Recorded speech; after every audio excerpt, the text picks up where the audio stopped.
Hello, good evening. How are you doing? It is, of course, Friday, and it is the big show. Rich and Andreas talk AWFC. Of course, it's been a very, very busy week. It's been a busy week for me as well because, as you can see, I'm in rather unusual surroundings. We are away at the moment in the lovely Lake District. We're staying on a farm, so it's all good stuff. But we have got a lot to talk about on the show, of course, as always. It's been a hell of a week, hasn't it? Of course, there was the game against Chelsea. We're going to look back on that, all the controversy around that. Then, of course, there was the Bayern Munich game in midweek in the Champions League. Maybe the less said about that, the better. But we will discuss that. And, of course, it's another busy week. North London derby, of course, on Sunday. And next midweek, it is another Champions League game, another team we played last season, Real Madrid. All coming up after this.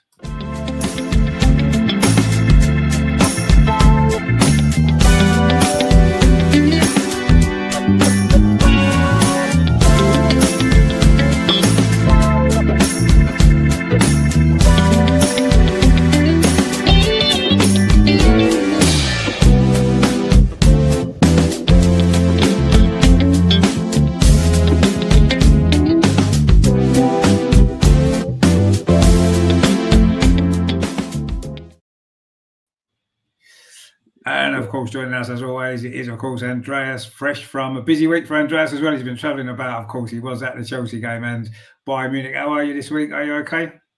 Yeah. Good evening, everybody. And good evening, Mr. Holiday. I can't hear anything. I can't hear anything. What is going on? I can hear and see you. I can't hear anything. Oh. I don't know what's happening. Everything is working. I can see you. I can hear you. I can't hear anything. What is going on? What is going on? It was such a busy week. So if I pull it on there, so the sound's coming through. Oh, okay. Can you hear me now? I just can't hear anything. Why can't I hear anything? What is happening here? I don't know. Oh, hang on. Maybe the Wi-Fi is too weak in your Airbnb. Oh, I can hear now. Good. I have the settings all wrong. Sorry about that. Right, I can hear everybody. That's good news. Right, we are back in business. Andreas, sorry about all that. How are you this week? I know you've had a busy week travelling all over the place.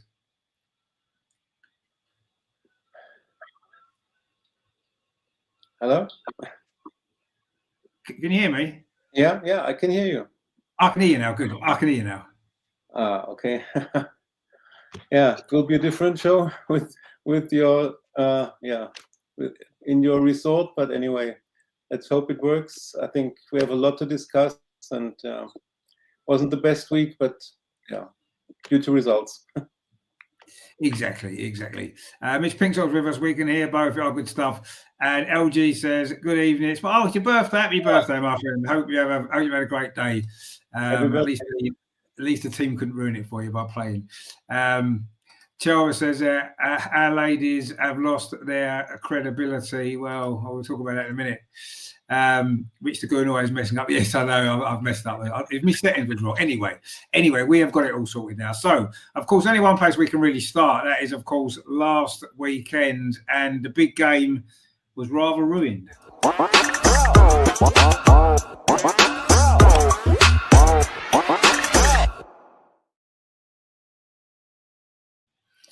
I mean, obviously, Andreas mentioned it on his vlog as well. I mean, I don't think I can remember a game with so many poor decisions by an official, all going against us, it seemed. I mean, how we played and how the game went is almost irrelevant because the whole thing was ruined. And I'm not saying, you could look at it and say, okay, was Leslie Russo offside when she scored? Possibly. Was Frida Marnham offside when she scored? Maybe not. Was it a handball against Stina? Well, clearly not. So we definitely would have got one of those goals was definitely legitimate. Two of them, we don't know. But what annoyed me was, especially on the third goal, or what would have been the second goal, the one that Frida scored, when you look at the replay and where the Lions woman is over the other side, she can't have been certain it was offside. She might have thought it could be offside, but if you're not certain, you keep your flag down. and you let the game go, unless you know it's offside, then you put your flag up. That's always been the case. You give the advantage to the attacking team. And I can guarantee you, if Chelsea had scored that goal, the flag stays down, the goal counts, and we lose 2-1. And that is the worst point of it. I don't mind, I can handle losing games if you don't play well, whatever it is, you deserve to lose. But when you're cheated out of a result that the team deserved on the day, we deserved to win that game. Second half was brilliant. And to get cheated out of it like that, I mean, Andreas, you was in the stadium. I mean, what was the atmosphere like around all of these decisions? Because, I mean, the Steiner one was the worst of the lot, wasn't it? Because there's no way that's handball in a million years. Yeah. I can't remember what I said on the blog after the game, but I was so disappointed or shocked from everything that happened there. And as you called it, it was a robbery. I mean, you can talk about our performance. You can talk about the first half in which Chelsea was a lot better and should have brought the match to bed. They should have been at least 3-0 up at halftime. Totally deserved. You can talk about this. You can say Arsenal was weak in the first half. But anyway, that's no reason to not give a goal like Steiner's.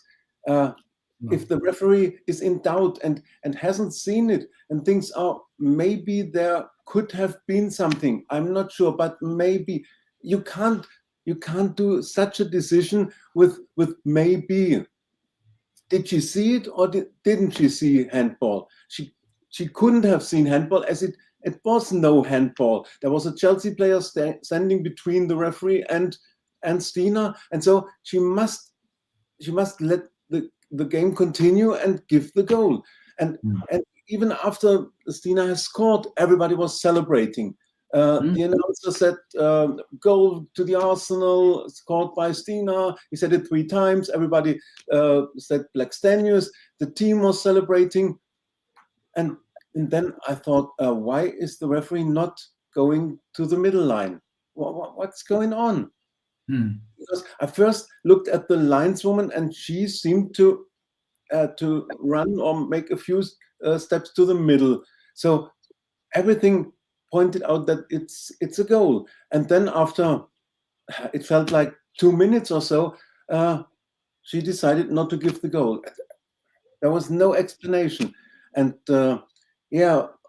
maybe Leslie's goal, maybe she was 1 or 2 millimeters offside, maybe. But in the stadium you couldn't see, and everybody was celebrating again. I couldn't see any flag from the lineswoman, so I was sure this is a goal. And the third goal would have been the 2-1 for us. I think the TV replay and so showed it was not offside. It was very, very neat and difficult decision, but with VAR this would have stood. But in this situation, I saw the lineswoman raise the flag. And so I didn't jump up and celebrate. The guy near me was jumping up and celebrating. And I said, no, it's offside. It will not count. But after the game, everybody had this feeling we were robbed. We had a good performance in the second half with very good last 20, 25 minutes. And if you score 3 goals, you deserve to win. Of course, Chelsea could have been 3-0 up, but they haven't. They have only scored 1 goal. So they didn't deserve to take a point away. And I think if we talk about this game in 3 or 5 years, we will still play the robbery 2025, and everybody will remember this game. I mean, the Steiner goal was the most terrible referee decision I saw over years. Yeah, I remember the one when we conceded against Man City, when the referee was blocking the ball or assisting the goal. Yeah, this is 3 or 4 years ago. Yes, this was similar. Totally unacceptable decision. And when I think about this, I'm still angry and emotional. No, I have no more words. I mean, the Steiner one was the worst of the 3. There's absolutely no doubt that was the worst of the 3. And I mean, obviously we talk about VAR because it was mentioned a lot. 170 Gunner says don't want VAR. Which I kind of agree, I must admit. Ryan disagrees, says need VAR, then we won't have anything to talk about. Well, yeah, I mean, I actually think that if VAR was in this game, I think because the referee disallowed Steena's goal, VAR would have just stuck with that decision and still disallowed it because it wouldn't have been conclusive enough. So that goal doesn't count. Leslie Russo's goal on VAR would have got disallowed because she was offside. And I think the third goal from Frida Minor would have probably got disallowed as well on VAR. So we'd have actually lost 1-0. So I don't think VAR is the answer. It wasn't the answer in this game, and I don't think it's the answer. When you look at the Premier League, what they need to do is you cannot have a referee in the WSL, the top level of football in women's football, working in a school during the week, or working as a cleaner during the week, or whatever it is job that they do, working as a policewoman or whatever they do, right? They've got to be full-time referees. It's got to be like the Premier League. I'm not saying the referees in the Premier League are any good, because they're not, but you've got to start with that. Start with improving the standard of the referees on the pitch before you look at any technology, because if you have technology, who's running the technology? The same referees that are on the pitch making mistakes after mistake after mistake. We've seen it in the Premier League. So VAR is not the answer. Absolutely is not the answer. And they've got to start with the referees themselves. They need to have full-time referees. You cannot have referees that have got other jobs and then they're refereeing part-time and they're doing it in the WSL, the top level of women's football in Europe. You can't have it. It's just not acceptable. And at the end of the day, yes, a full-time referee could still have made those mistakes. Of course they could. We've seen it in the Premier League, they still make mistakes. But at least that way, then we can rule it out. For me, it's like if you've got another job and then you're refereeing, with the pressure that there is now in the WSL, with the more money that's there, the TV coverage, all this kind of stuff, there's more pressure on the referees. And if they're distracted because they've had a bad day at work or a bad week at work or this, that, and the other, it could affect their performance on the pitch. And that could be the reason why it wasn't just her, that the Lions woman on the far side as well had a bad day at the office, right? And it can happen. But if they're full time, then at least there's some kind of something that can be done about it, you know, whether they can not be paid or they can have a fine or they can be suspended for a short period of time. At the minute, they're almost volunteers. Like, they get paid expenses. So they're basically volunteers. You can't exactly sack them and say, sorry, you're not having a game next week, because they're volunteers. We don't have enough referees. Something needs to be done. The whole thing needs to be looked at. And if one game could push that to happening, it's got to be Arsenal against Chelsea, because it's the biggest game in the country and it got completely ruined. We don't know, let's be honest, we feel cheated out of a win that we probably deserved for the second half performance, and we obviously feel strongly about it, but you've got to look at it from an outside perspective. People watching that game maybe don't support Chelsea, don't support Arsenal, probably don't even support English football. They're maybe from abroad, whatever it is. You know, people in the chat watch the games, they're not from England, right? And people will look at that game from all around the world, and instead of talking about what a fantastic game of football it was between two brilliant teams, all anybody's going to be talking about is these terrible decisions.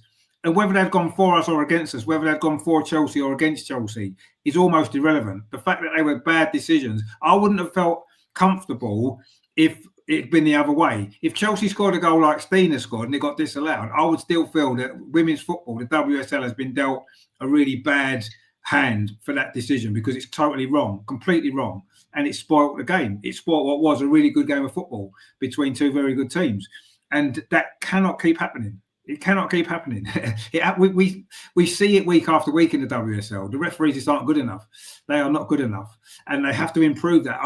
It's no good bringing VAR in, because, like I said, who's going to run VAR? The same referees that are making mistakes at the minute anyway. The same referees that work in schools or work whatever they do in their proper job, if you like, their full-time job. It's not good enough. For the WSL, you've got now, all the teams in WSL are professional. They're all full-time professionals. They get paid. Okay, people will say they don't get paid as much as the men. No, they don't. But they still get paid decent money. They're playing a top-level professional sport. And the people in charge of the game are amateurs. Amateurs. And that will be, if we bring VAR in, we can have the same amateurs running that. So no, VAR isn't necessarily, it's going to come in. We know it's going to, inevitable. It's going to happen as the bigger stadiums start getting used. There's technology there, they'll use it. Of course they will. But in the meantime, well, they can't, because it's unfair. We can have it at the Emirates, but you can't have it at, say, Brighton's ground, for example, or, you know, some of the other teams in the WSL that don't play in the big stadium. So in the meantime, they need to look at improving the standard of the referees. I mean, would you want VAR in it, Andreas, right now, or do you think that that's not really going to solve the problem? Because I don't think it will. It's difficult to say. It's a discussion point, not only in our show or in English football. In Germany, there's the same discussion about VAR. And what I always say is VAR kills the emotions in football. And when I remember Champions League games at the Emirates with VAR, you are celebrating last season against Real Madrid. You're celebrating a goal, and it takes 2 minutes, and you see on the screen VAR goal check. And then you say, you wait, and then there's no goal. Or after 2 minutes, it's decided, goal. After 2 minutes, I can't jump up and celebrate. Then it's just, okay, it's goal. Let's continue. So it kills emotions. But last Saturday, I think the first goal, Stina's goal, would have stood, because it was so obvious on the TV pictures that she stopped the ball with her belly or with her hip, and her arms were wide out. So everybody could see it was no handball. So even an amateur VAR would have seen this. But yeah, it's the standard of the referees and the education of the referees, and they must be paid as professionals. We have a professional first league, and I think the second WSL 2 is also professional fully, or at least half professional league, and we have referees on amateur standard. That's impossible. And we were discussing this a lot, and as I said, we are also discussing this in Germany on the German podcast. And remember 2 years ago there was a situation when Nuremberg was in the first league, and they were relegated at the end of the season, but they filed an official complaint to the German FA and said referees are costing us the relegation. In so many games, we were cheated from the referees, and it was an official complaint. Of course, they were not successful, because the FA, German FA, says it's referees' decision, and that's the kind of football. And but anyway, this is, if a club decides to go official and with an official complaint to the FA, this says enough. And this season, it's once again big discussion point in Germany about VAR, and I think something will come. Maybe VAR light.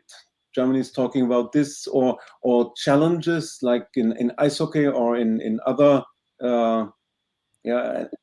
in the NFL, that the manager has a challenge or 2 challenges per game, and if he's right, then he still has the challenges, and if he's wrong, then he loses the challenge, etc. So that only a VAR check is done if a manager shows maybe a blue card and says, challenge, please check this.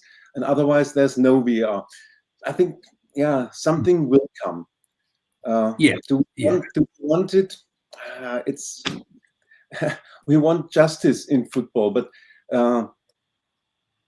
the other side is, as I said, it kills emotions, and I don't want to wait 2 minutes until I know whether I can celebrate or whether it's a penalty or not. But last Saturday, it felt like we were cheated and robbed from a win we deserved in the second half. And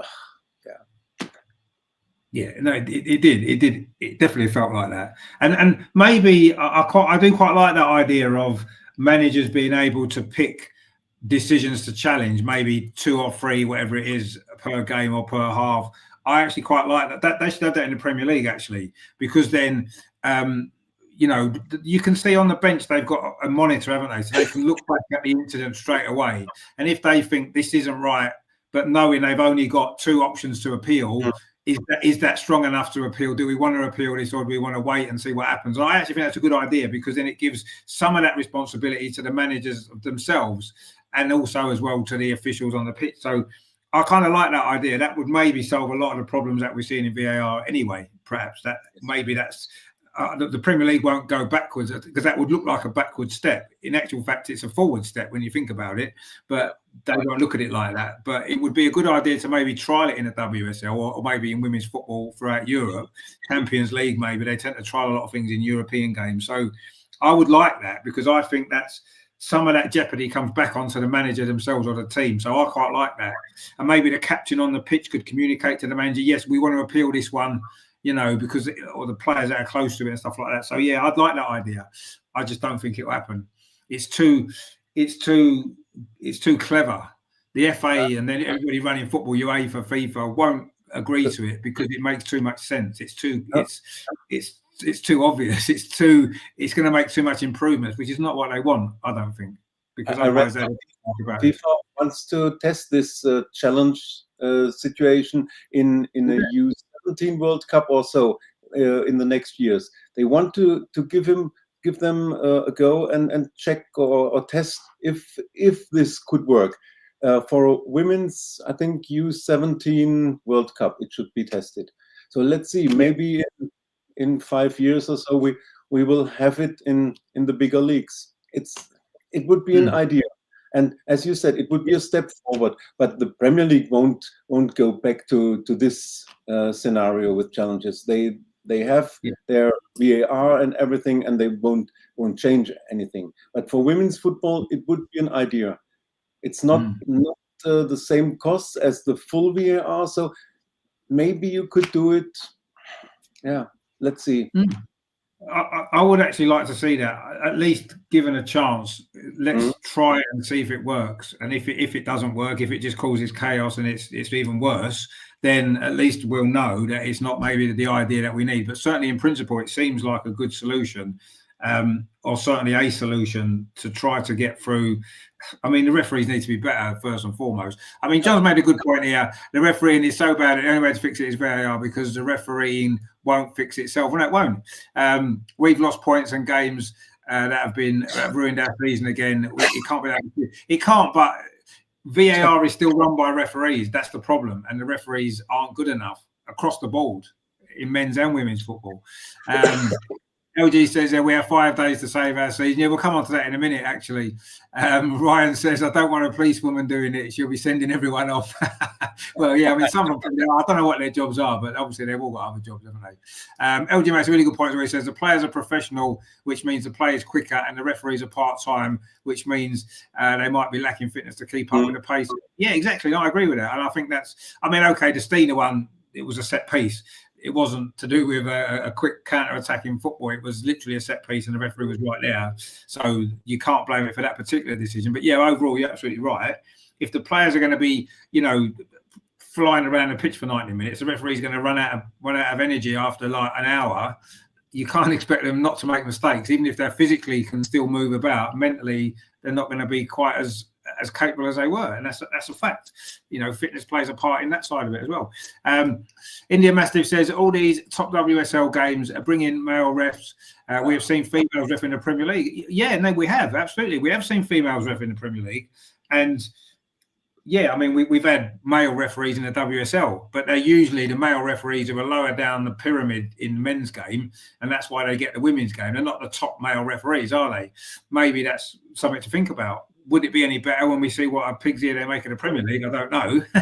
But it's got to be a step in the right direction, because at least they are full-time referees and they are better. The referees in the Premier League are better than the refs in the WSL. There's no doubt they are better refs. John says they're bringing men from the men's VAR so that they're at a higher level and professionals. But yeah, that wouldn't be a bad idea. The referees who normally do VAR for the men's game in the Premier League, have them referee the women's games, because they're qualified referees anyway. They're maybe not refereeing games on the pitch so much because they're in the studio doing the VAR. Get them on the pitch and referee the women's games. Yeah, I think that would be a step in the right direction. Anything that's going to be improve the quality of the referees is what we need to look at. And it isn't always just technology, is it? It's, you know, it's looking at other ways that we can utilize what we've got and make it better. You know, the players have all improved. The training methods have improved. Diet and fitness has improved. Why can't we do something to improve the referees? Everything else has improved.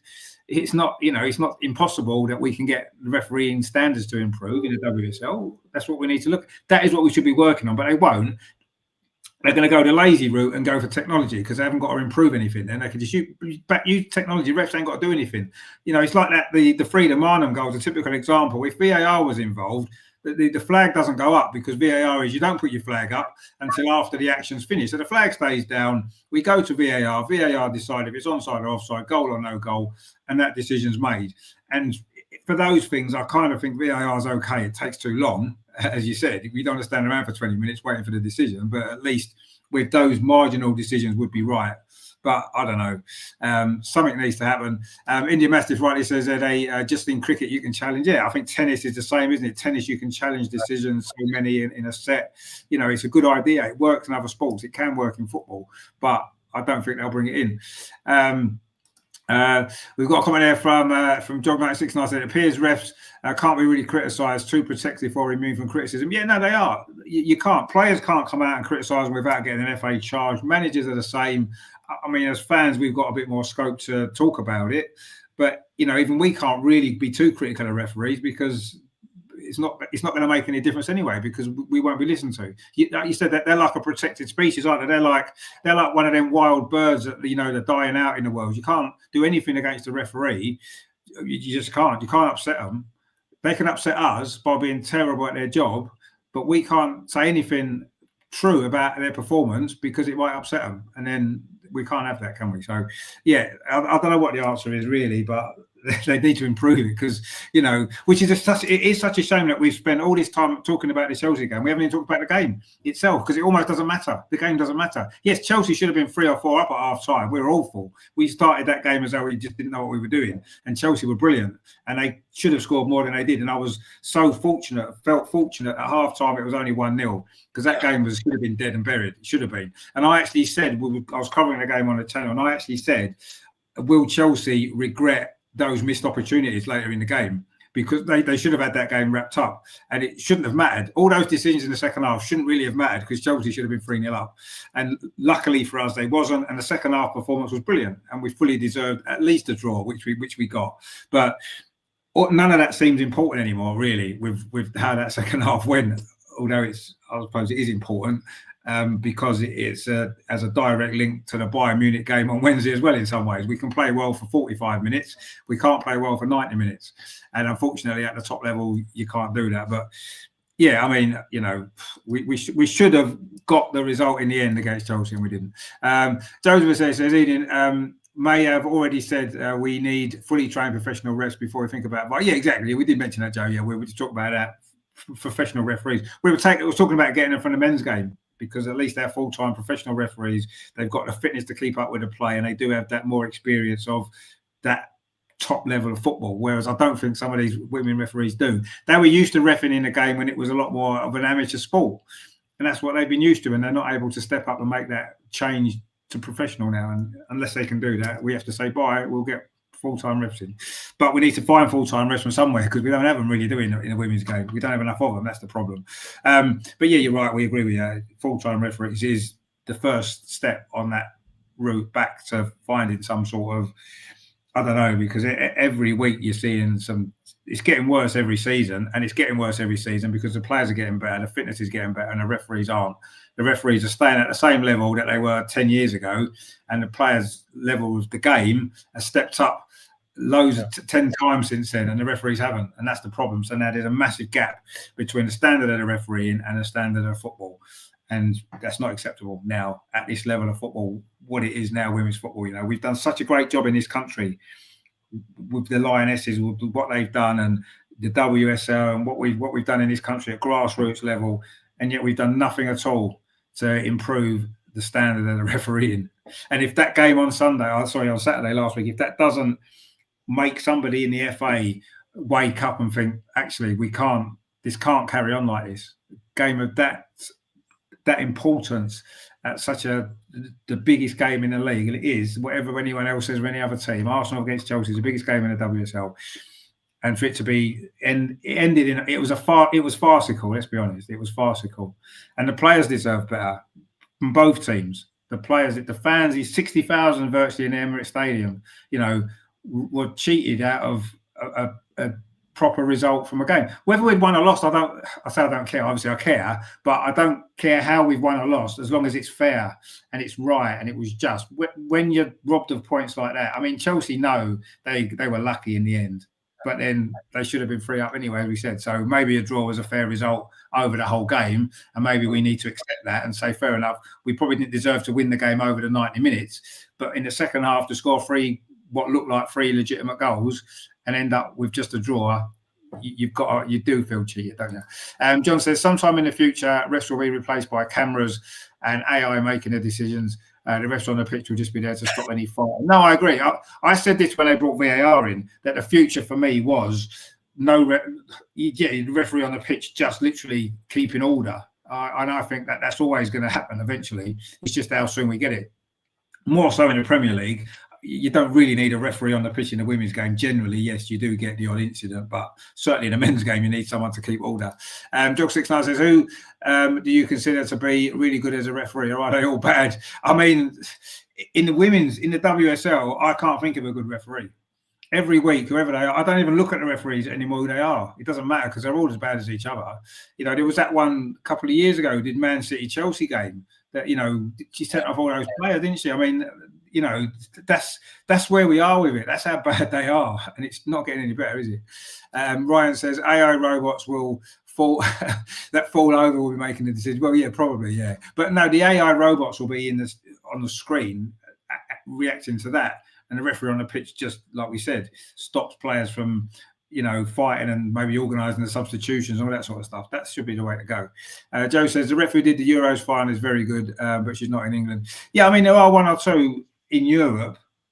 Even some of the European referees aren't great, but at the end of the day, the WSL's got to improve. It's got to. The standard has to improve. And otherwise, we'll be spending all our time talking about that rather than the football. And the football should be the priority, because that's what it's all about, isn't it? It's all about the game. It's all about the teams on the pitch, and that's got completely overshadowed last week by, you know, the 3 officials who just, well, the 2 mainly, the same linesman over the other side and the referee, just got everything wrong. Everything wrong. It was just terrible. Anyway, look, the game itself, I mean, what did you make of Arsenal's performance? Because obviously we know the second half was pretty decent, really good. We took the game to Chelsea. We pinned them back. We scored 3 goals. But that first half was worrying, wasn't it? Because we started that game so badly, like last season's game. We were 2-0 down in 10 minutes. It could have been the same again or worse. Exactly. It was a blueprint to last year's home game against Chelsea. And I think it was after 2 minutes when with Tincano it hit the post. Yeah. And this situation after 2 minutes was similar to the one that led to the goal. And it was always coming on our left side. And we don't seem to have defensive structure or the problem with the holding midfielder, the defensive midfielder. So it's so easy for Chelsea to go through to pass. I think for the goal, it was Caitlin standing and not coming back, and it was always on the left side, on Katie McCabe's side. And the goal was very easy to score for Chelsea. You could see it in the build-up and development of the situation. You could see this will be a goal. This will be a goal. And it was. Of course, it was technically very good done from Alicia Thompson, and no chance for Daphne. And then there was another similar situation when Daphne had a brilliant save and the ball hit the crossbar. But we were so open on this, in midfield and on this left side, and so easy for Chelsea to walk through. I don't know what happened, and as I always say, what were our discussions or our preparations in the dressing room or before the game? Why were we not ready for the first whistle, for the first second? Why the first 10-15 minutes was Chelsea all over? And we didn't find in the game. So what was our tactics? What were we discussing before the game? And this is a question you have to put to the manager. We know about the strength of Chelsea, and we know where we have our problems without Leah and without Kimi. but you must have a plan, a tactics, and we didn't seem to have one. They were all over us, and then we reacted. Yeah, but at that moment it could have been 3-0 to Chelsea. The first half was terrible. I think after 20 minutes it was the first time that we came in front of their goal, and so after 30 minutes or so it was a little bit better, but still Chelsea was the team. I thought if we see another goal in the first half, it will be for Chelsea. And the last 2-3 minutes I was looking on my watch and thought, please the whistle for halftime. Let's go to halftime with only 1-0 down, please.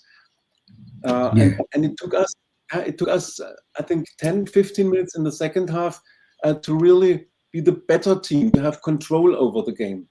And then last 30 minutes, 25 minutes, this was the Arsenal we want to see. But why did we need 65, 70 minutes to be in the game? I can't understand it. And it was so obvious, so easy for Chelsea to go through, and and you can't rely only on a 35-year-old midfielder. As good as Kim is, and she has a brilliant season so far, but we are relying too much on her. And now she's out. What a surprise. She's normally out in late autumn with an injury, and then in March again with an injury, because we overplayed her. She played nearly every game for 90 minutes. It was quite clear there will be an injury pretty soon. Of course, now it was a knock in the Leicester game, but something would have happened. And then we say, we are missing Leah and a leader in defense. Yes, one player. We are missing one player, and now we are missing a second player, and nothing seems to gale or work in our defense. Yeah, our offense line, we score goals, we create chances, yes, but we are so open in defense. I think Lotta had a very good game.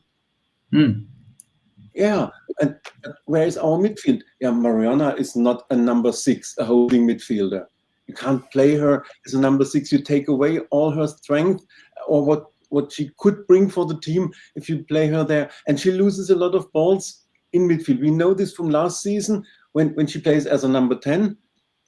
Losing a ball, not good, but you can win the ball back. If she loses as a number 6, the ball, it creates chaos in the defense.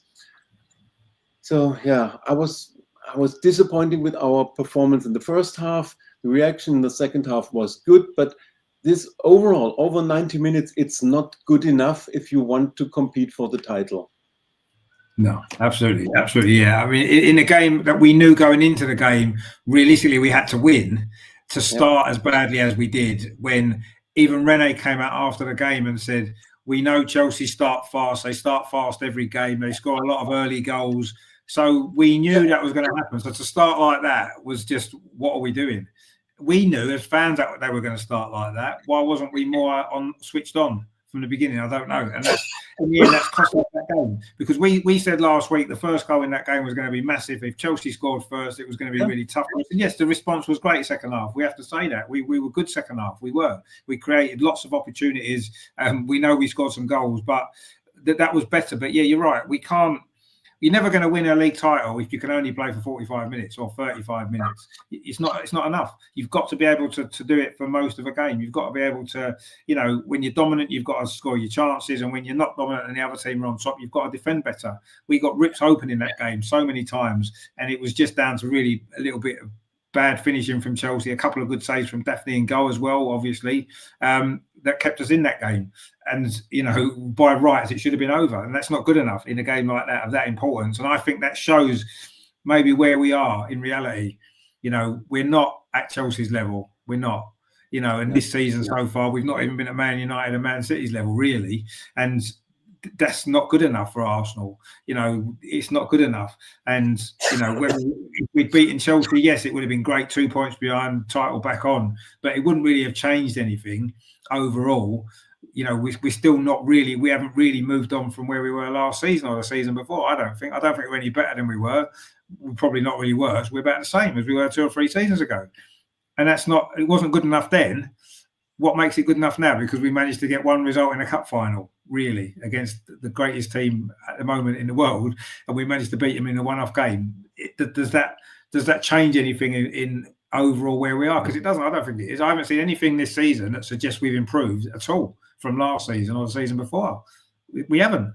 We're exactly the same. We still concede too many stupid goals. We still only play in spells of games. We can't sustain a performance for more than maybe 45 minutes, 50 minutes in a game. That's about the most that we ever get. And that's been the same for 2 years. The problem's worse now because of our midfield problem. We've got a massive big hole there that hasn't been filled and doesn't look like it's going to be able to be filled until at least January. And even with that player that comes in maybe in January, I still don't think overall we're better than we were 2 years ago when Jonas was getting loads of stick for not being good enough. We're no better now, really. We had a couple of decent games in Europe last season, and that's clouded everything. Everybody's now, well, that's all right then. We've done that now. But yeah, that was last season. We're no better, and I think that's the problem. That is the problem that we've got. Joe says, can I just say, can Arsenal stop hanging on to players who should be cleared out? Lots of Ruben Moy comes to mind. She's a human version of Win. I think Lots had a decent game against Chelsea, but is she good enough overall to move us forward? No, probably not, along with a few others. You're right. I kind of agree with you, but that's where we are. Ryan says, I agree. We have to look at some players that are not up to Arsenal standards anymore and strengthen the squad. Yeah, exactly. It's the only way you improve, isn't it? LG says, the problem is our squad hasn't changed much the last few years, and teams have enough data and analytics to prepare against us. Yeah, you're right. I agree. John says there, the owners saw the Champions League win and thought this was a team good enough to go again this year and challenge for the league and the Champions League. The owners have enough info now to make a big push in next transfer windows. Yeah, but I don't think that's going to happen personally. But anyway, I mean, look, I think we know now the WSL title's gone. 5 points behind Chelsea is too many at this point in the season. It is. You know, people say, oh, 5 points is nothing. It's 2 games. It is. But Chelsea would need to drop all those points and we'd have to keep winning and winning and winning. And neither of those 2 things are very likely. Let's be honest. So let's be realistic. The title's gone. Again, another season without winning the league. And we'll talk about the Champions League now because that didn't exactly go to plan either, did it?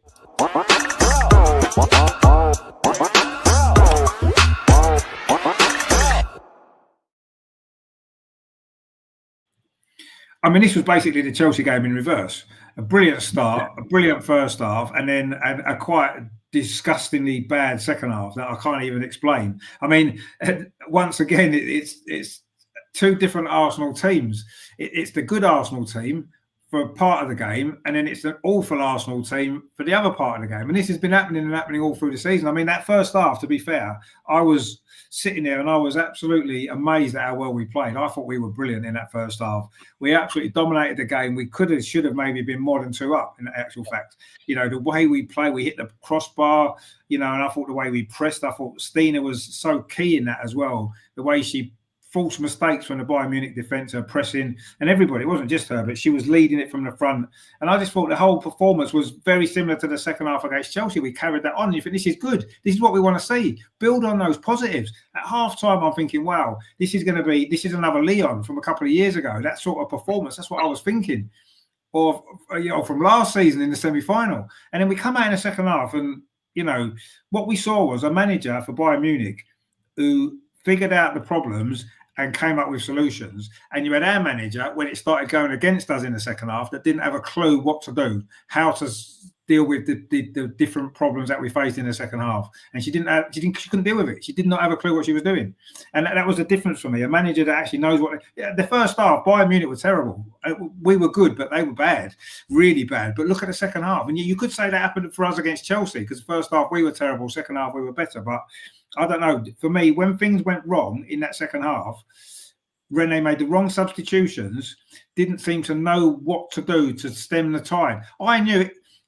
While it was still 2-0, I was saying at the time, if Bayern score, we're in trouble, because you just felt that if Bayern got a goal back, we were going to be in real trouble. And that's exactly what happened. As soon as they scored, I'm thinking this could be a difficult half an hour at the end. And of course, it was a very difficult half an hour. I mean, obviously, again, Andreas, you was in the stadium. I mean, the first half was brilliant. Kind of thought in the first half at all. I thought we were magnificent. Only we didn't score as many goals as we maybe should have done. But the contrast in the second half, it was almost like the players didn't know what they were doing. We couldn't pass to each other. We didn't press like we had been. It was just, what do you think went wrong? Yeah, first of all, the first half was the best half for a very long time I saw from us. It was nearly perfect football from us. I mean, we controlled everything. Bayern couldn't go near our box. We won every ball back in midfield. We controlled everything. We created chances. It was just brilliant to see. And that we were only 2-0 up was a joke at halftime.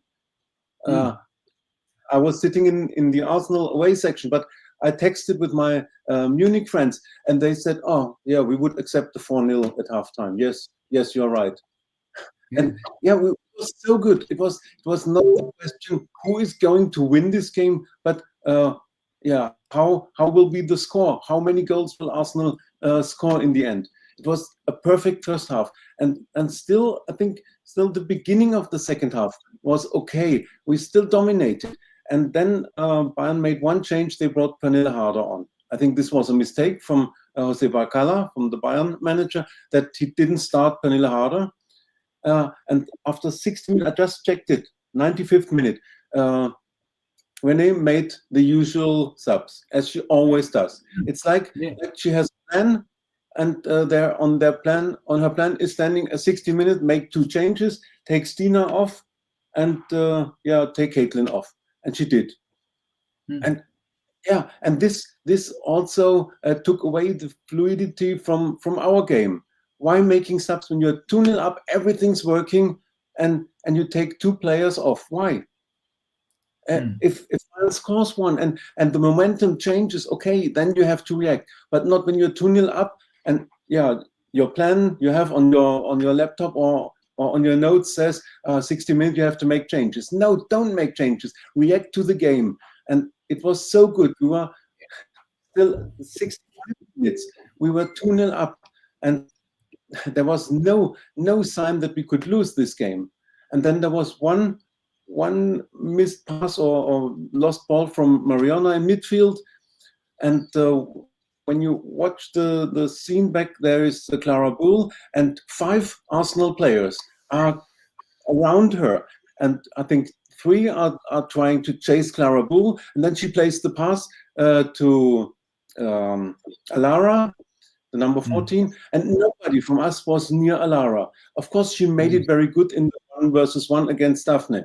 It's a situation she had time to think. I think Stina wouldn't have scored this goal, but Alara made it very good. And in this moment, the momentum changed totally. It was not Arsenal 2-1 up, and if we scored the third, then everything is back to normal again. No, it was just, can we hold on this 2-1 or at least take 1 point? This was my thought after Bayern had scored. And we had no clue what to do against Pernille Harder. She was all over, and nobody seemed to be responsible for her. So another fault to the manager. She reacted. She must see this. Okay, Bayern brings a very good player, and we can't control her. What to do? Then Bayern scores, you see the momentum changes. Why not defending the 2-1? And if you want to make other change, we made 2 more changes in the 75th minute when we were still 2-1 up. Then why not bringing on Laia Codina and say, let's defend the 2-1? But she made subs in the 75th minute. Yeah, and nothing changed for us. Bayern was all over, and of course it was a world-class goal from Harder, this equalizer, and no chance to defend this situation. But I think the second goal was the situation when our defense was nearly up to the middle line, and only Emily Fox was 3 meters behind and made Harder onside. So there is conversation missing. There is no leader in the team, and once again, we have holes in our defense in the defending part of the midfield. We're missing Kim. Yeah, of course. But I said it before, we should have a replacement for her. She's out injured, then another holding midfielder comes in and plays, then organizes the defense. Nothing. And it was after the equalizer, I said to the guy near me, we're going to lose 3-2. And it was a feeling. And of course it took until the 86th minute. You could check your watch and say, 5 minutes, 4 minutes, maybe we'll get away with a draw. But after this first half, after the first 65 minutes, it is ridiculous that you would be happy to go out with a draw in this game and be happy with this. And of course, it was a corner. We brought the ball away from our box, and then another cross from Bull, who was responsible for Gladys Vigosdottir. I said it last week. Their center backs are so dangerous in the box in offensive situations after crosses or corners. Yeah, Vigosdottir, nobody was there, and she reacted quicker than Steph or Lotta, and 3-2. And I think if the game would have continued for another 10 minutes, then Bayern would have scored a fourth or fifth like last season. It was a total collapse. In 19 minutes, conceding 3 goals in a game that you have totally dominated, played perfect football, and then 19 minutes conceding 3. I have no explanation for this collapse, and there was no reaction from the manager, from the staff. The players on the pitch should have find the solutions, but they don't find solutions as they have no leader on the pitch. So disappointed. Yeah, I mean, it was that second half. You're right, and I think that leadership is quite important, because we didn't. That was one of the big key things that went wrong. We didn't have a leader on the pitch to help us get through that difficult point. I mean, I knew if Bayern scored, and if they scored early enough in that second half, we were in trouble. You could just see it. You could see it happening. The control of the game that we had completely disappeared. And yes, the substitutions, I agree with. They were just they looked as though they were pre-planned substitutions before the game had even started. And it's like, you can't do that. You can't decide what substitutions you're going to make, because you don't know how the game's going to be, what you need on the pitch. And unfortunately, Renee took off all with what we needed on the pitch to get us through that period. And when the game started going against us, we couldn't get it back because she'd made the wrong substitutions when she didn't need to. Yes, okay, 2-0. I mean, I've criticised Mikel Arteta lots and lots and lots of times over the last few years, but the one thing that he's good at, and the one thing his team are good at, is defending leads. He makes the right substitutions to defend the lead. It might sometimes not be pretty to watch. He'll bring on 4 defenders when we're 2-1 up away from home and we win 2-1. He's very, very good at that. And unfortunately, Renee isn't at all. She's completely opposite. She just can't deal with that. We cannot defend the lead. I'm always worried, particularly when we're away from home, if we're winning by 1 goal late in the game, because we don't seem to know how to deal with that. We don't make the substitutions to be able to deal with it. Yeah, you could say we maybe haven't got the players on the bench to be able to deal with it. I don't know. But you're right. Leia Cadena could have come on a lot earlier when it was 2-1 to try to see that game out, switch to 3 at the back, do something to counter what was happening. Because we could all see it. I'm sure you saw it in the stadium. We could see it watching on the telly. We knew what was going to happen. I knew as soon as Bayern scored, we weren't going to win that game. I was hoping we could at least hang on for the draw, which wouldn't have been a disaster, because we mentioned last week a draw in a Bayern away game would be a decent result. We'll take that, because every other time we played there, we've lost. So we would have took a draw. And that looked like it was always going to be the best we could get as soon as Bayern scored. And of course, once the second goal went in, you were right. We all felt the same. It looked like we were going to lose that game, and we did. And I have to say, as good as Emily Fox is, if you actually look at most of the goals we concede, quite often she makes a mistake. She's either in the wrong place, she's either too far forward and hasn't got herself back quickly enough. She gets the wrong side of her attacker. It was her that wasn't close enough to Vigosdottir for the goal. She reacted too slowly, and she does that a lot. If you watch, I look at, particularly recently, I've been looking at the goals we're conceding and thinking, how can we change it? And unfortunately, as much as I love Emily Fox, I think she's a great player, she's at fault so many times for goals we concede because she just switches off. She switches off time and time again. And that's what happened for that winning goal. You know, she was too slow to react. And that's results in a goal. And it's, you know, she played the Chelsea player onside for the goal on Saturday. She was too deep. She's done that a few times as well. It may well have been her that was playing for the first goal. It was the with Alara when she was onside. I'm sure it was Emily Fox that was playing her on there as well. And she does that a lot. She doesn't switch on. She's not focused defensively. And unfortunately, it's starting to cost us goals now. We don't have another right back, so we've got no other choice because we got rid of Laura, who was actually doing a decent job before she got injured. But yeah, I kind of feel that Emily Fox is now needs to be looked at defensively. Going forward, she takes the ball forward. She got a great goal. Of course she did against Bayern. Brilliant. Gets herself forward. But that's not her main job. Her main job is as the defender. And that's where she's making too many mistakes now. That's becoming costly. And we need to sort that out. We do need to sort it out. Maybe Taylor Hines should have a run there right back. She's done all right when she's come across and played there a little bit, a few minutes in games, but I don't know. Joseph said, do you think Hines and Smith were the wrong signings? I don't think they're the wrong signings. There just wasn't enough. We needed more. They're okay. Smith's a decent player when she's fit. I think Taylor Hines is a good player, but that wasn't enough. Let's not blame them and say they're not good enough. They are. They just wasn't enough with just those two signings. We needed more. You know, we needed 3 or 4 more, 2 or 3 more at least, and we didn't get the signs we needed. So it makes it look as though it wasn't a good window. It's not a good window because of them. It's not a good window because of what we didn't get, as opposed to what we did.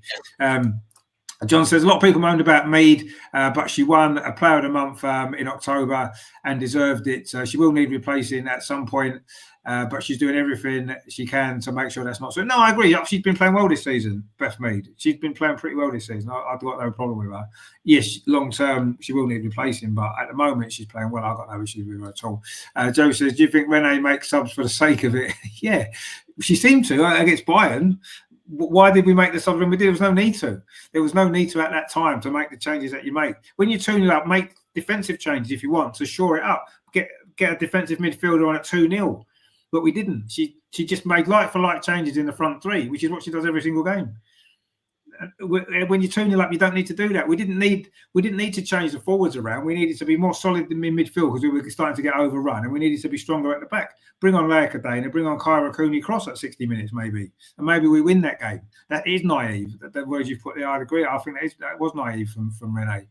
LG says the worst thing is it was painfully obvious to me when we were tuning up at half time. It was going to unfold like it did in the second half. Yeah, I didn't think it would go quite as badly wrong as it did, but I knew the second half would be totally different, and I knew Bayern would play better, and I knew we would have a much tougher game, but I still expected us to see it out and win, but unfortunately we didn't. Joe says Bayern didn't work us out first half and absolutely did second half, and we couldn't adapt. Yeah, that's a good word. We didn't adapt. That's exactly right. Poor subs, lack of intelligence from players. Yeah, a bit of both. John says, I missed the game. Well, you wasn't the only one. It seemed like a few of the players missed the second half anyway. Ryan says, I can't see why Stina gets taken off. It must affect her confidence. Yeah, I was surprised she got taken off in this particular game because I thought her pressing was really key in that first half to how well we played. She was leading from, I mean, she does anyway when she plays. That's her job, is to lead from the front. She closes down and then it pushes a press in behind her. And as soon as they took her off, we stopped pressing. It just didn't happen. It just didn't happen to the same degree, and they started to get on top. LG says, I saw this was the only second time ever Arsenal women lost a game after being 2-0 up. The first time being December. Is that true? Is it only the second time we've ever lost from being 2-0? That can't be right. Surely that's happened more times than that, hasn't it? Is that really only the second time that's ever happened? Wow, that's amazing if it's true. That's an amazing stat, actually. LG says, it seems like the subs are always pre-planned no matter the game state, and that shows lack of game management. Yep. As much as we cuss Jonas, at least he always tried to adapt. No, I agree. I was always defending Jonas, or trying to. It got difficult towards the end. I agree.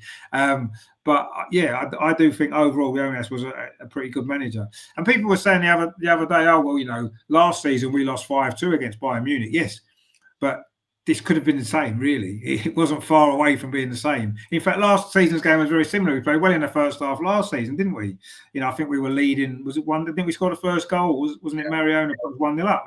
And, we played well in the first half last year. And in the second half, it all fell apart. Exactly the same. For me, there's no difference. This season, there's no difference to last season at all, really. And this game was another example of that. Almost exactly. It was a replay of that game almost. The goals were different and it ended up the final score, but Joe says Fox is probably knackered. Maybe she is. Maybe you're right. Maybe that's what it is. Maybe she's knackered. But even so, whatever the reason, the coaching staff should know this. They should know that she's not at her best. So do something about it. Don't just leave her on the pitch to make mistakes and cost us goals.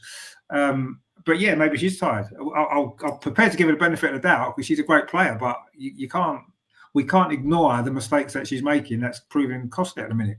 LG says Hines and Smith are not the problem.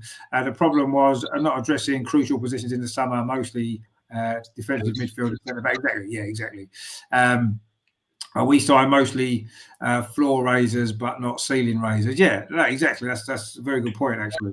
LG says, you're right, Rich. I've noticed that most of the goals we concede happens at Fox's side, and Clara Ball absolutely destroyed. She did, yeah. I mean, she played well, Clara Ball, to be fair. She's a great player, but yeah, she really got exposed in that second half. But I think this has been a case anyway.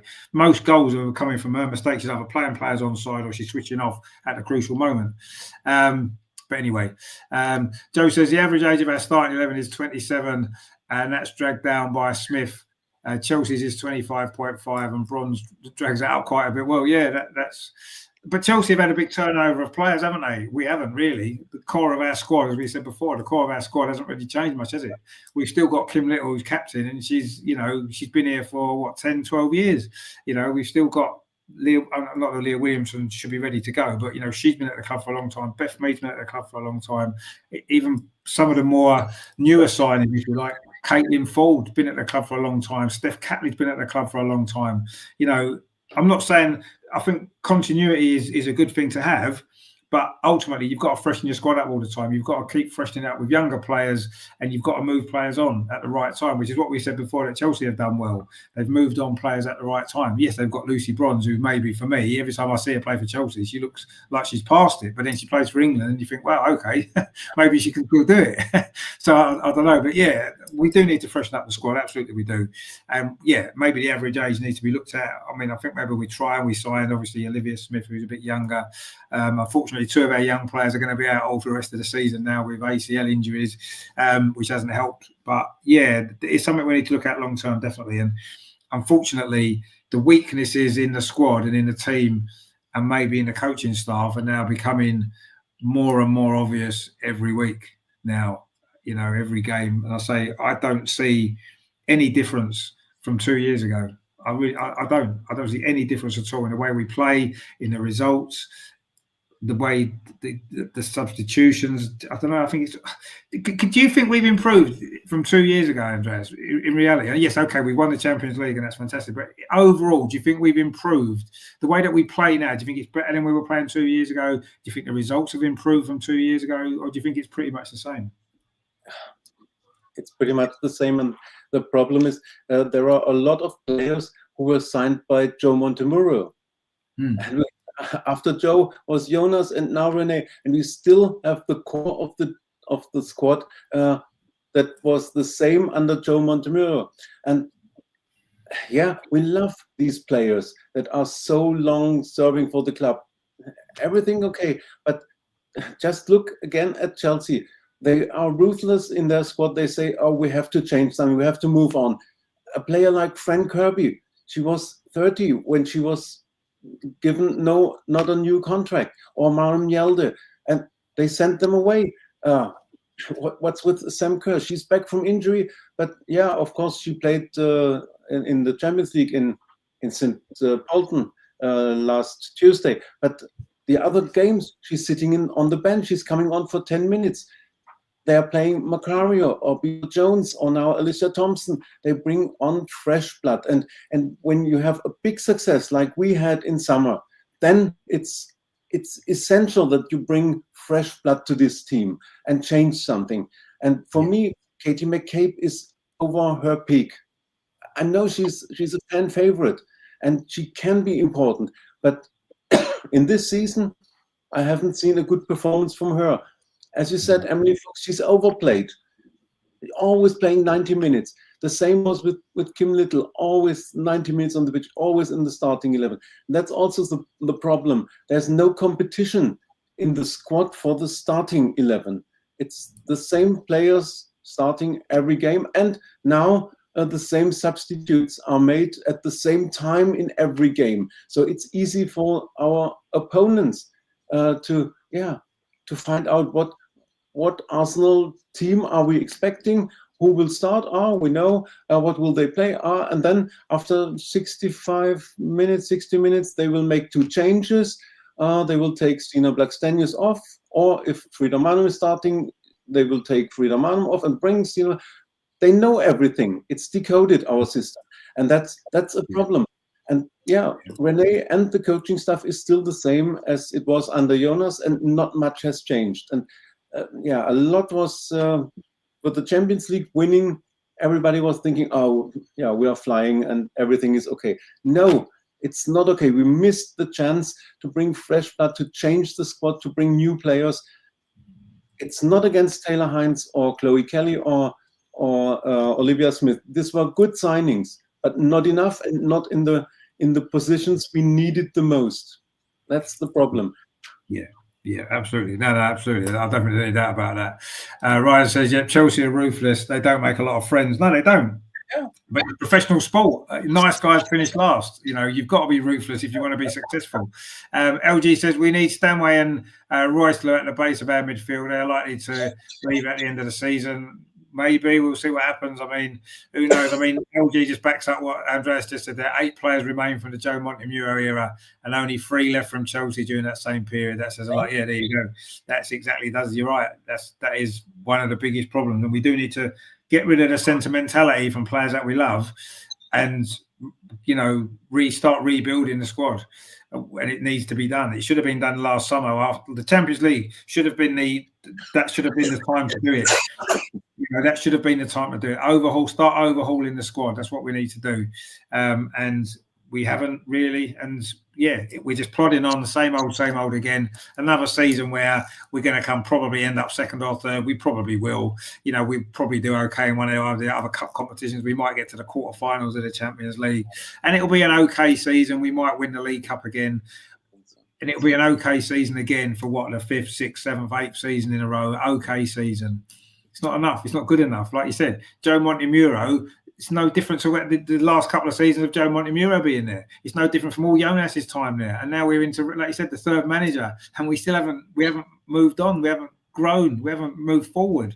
And yes, and again, I go back to Arteta. I've criticised him, but I will admit that the team's evolved. That he's moved them forward. I don't like the way we play particularly, but you've got to say that's what he's done.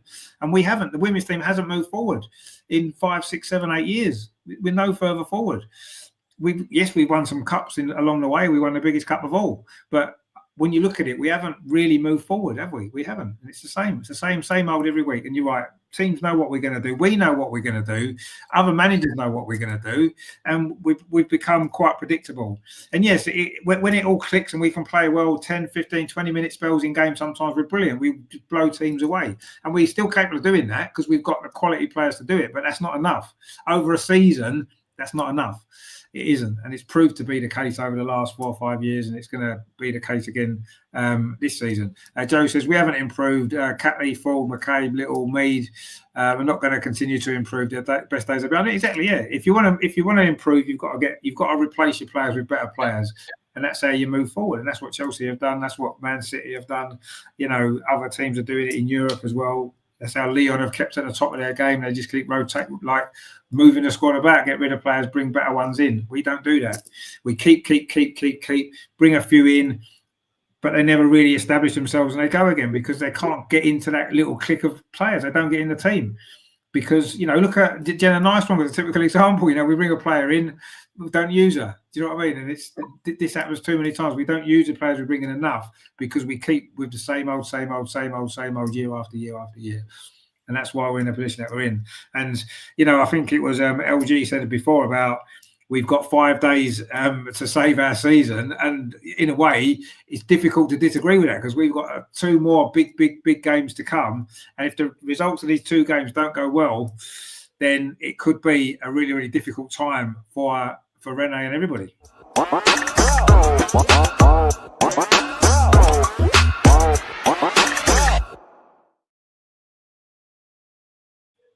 And the last thing you want after the week we've just had is a North London derby away from home, which against a Tottenham team that have started the season well. You have to say they're doing well. They're playing well this season, and of course they did beat us in a pre-season friendly as well. So it's not the best. Not the best. This game hasn't come along at the best time. Let's be honest, it hasn't. It's it couldn't have been a worse time in many ways. And obviously, if we don't win this game, or heaven forbid we lose, the pressure then on everybody is going to be really huge, isn't it? The fact it's another defeat anyway, but the fact it's the North London derby coming off the back of the Bayern Munich game. If you remember last season, we lost badly in Bayern Munich. We then immediately lost to Chelsea in another London derby, and that was the end of Jonas. Are we going to see? We're saying things repeating. Is it going to be repeated again if we lose to Tottenham? On the back of where we are at the minute, where we are in the WSL, how things are going in Europe. I mean, I don't think it's quite that point yet for Renee. Even if we did lose on Sunday, I still don't think it's at that point yet. But it's certainly going to bring that point a lot closer, isn't it? If we do, I mean, we can't afford to lose, and we're not going to lose to Spurs, are we, Andreas? We're not. Are we? Convince me we're not. I think it's good that the next game is the North London derby because there are players in our squad. They know how important this game is, and nobody in the team will want to lose against Tottenham. This would be the worst result for long-serving players. And but I agree, if we lose to Spurs and to Real Madrid, then it's international break, and something could happen on the manager position. The fact is, Renee has only a contract until end of the season, and right now nobody wants to extend her contract or wants her to resign. So it's on the edge with her position, and we should at least have a win against Spurs and at least a draw against Madrid. Better win to keep our chances alive. For the Spurs game, I was Sunday at Bromley, Hayes Lane, for the game London City Lionesses versus Spurs. And after this game, I was so confident that we are going to win against Spurs. It was nothing what they showed there. They scored due to a penalty, which was debatable. I don't know whether it was really a foul or a penalty, and a brilliant free kick. But that was all. Spurs were not creating anything. And if a team like London City scores 4 goals against them, like our Loney scored 2 goals. What's her name? Oh, I'm sorry. We have a Loney at London City. She called Layla Harvard or? Oh, Layla Harvard, yeah. Yeah. Anyway, London City deserved to win, and they scored 4 goals against Spurs. I said, if they can score 4, they can put 4 behind them. Why shouldn't we be able to score 2 or 3 against Spurs? We have the better squad than London City, and they were the better team. They dominated Spurs and deserved to win. So I was disappointed from Spurs, but I also remember the preseason game when they scored 4 goals at Meadow Park against us. So it's a thing of confidence, but on the other side, Spurs are not coming with big confidence after their loss at LCL. It's an important game. We have the better team. We should win there. It's nearly a last chance to stay in competition for the 3rd place. For me, the league title is gone. It will be between Man City and Chelsea. And the 3rd place will be Man United, or hopefully we are still competing with them. But losing against Spurs would put us back on 5th position with United and Spurs above us. Then everything's over. So not allowed to lose, but yeah, we have the better team. And if we bring the two halves from Chelsea and Bayern Munich together, then we should be 90 minutes dominating and win comfortably. But yeah, it's a question of confidence, or yeah, how are we going out there? Are we concentrated? Do we believe in us? And yeah, and which lineup will Renee choose? Will she stay with the lineup from the last two games and with her predictable stuff? It won't be too easy, but I'm still confident that we should win there because we have the better team. Let's believe in this. Yeah, I mean, we do have a better team. We know we have a better team, but that doesn't always translate itself on the pitch. I mean, football's a funny game, and yes, you know, Spurs obviously lost badly, conceded a lot of goals last week, but in a way, maybe that's is going to help them going into this game because they know they're going to have to be better against Arsenal.